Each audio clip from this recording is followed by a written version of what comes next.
Ultamize. Let's talk about confidence because this is where almost everyone gets it backwards. People think confidence comes first. They think, oh, well, once I feel confident, then I'll start speaking more, doing more motivational gigs. Never happens.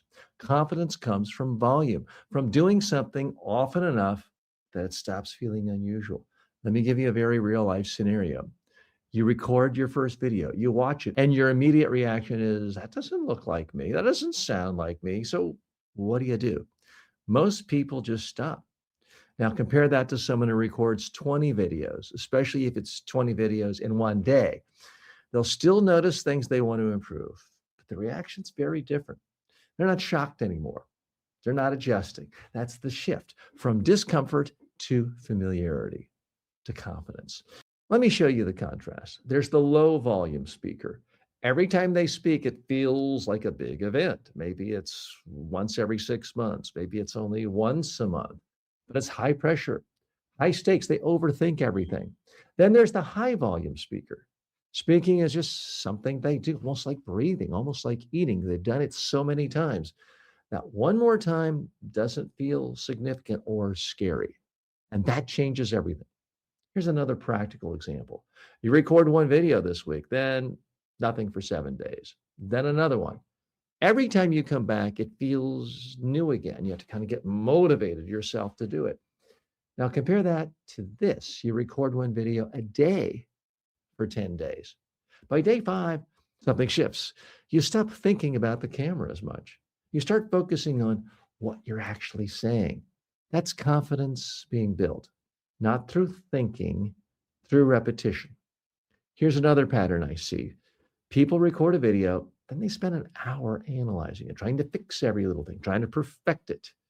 That's not efficient because your improvement doesn't come from overanalyzing any one performance. It comes from doing the next one just a tiny little bit, 1% better.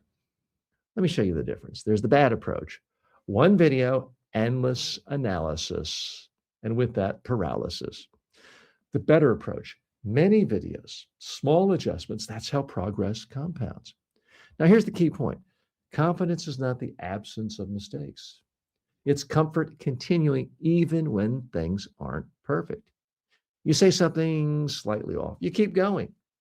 You lose your place for a second, you recover. That only comes from volume.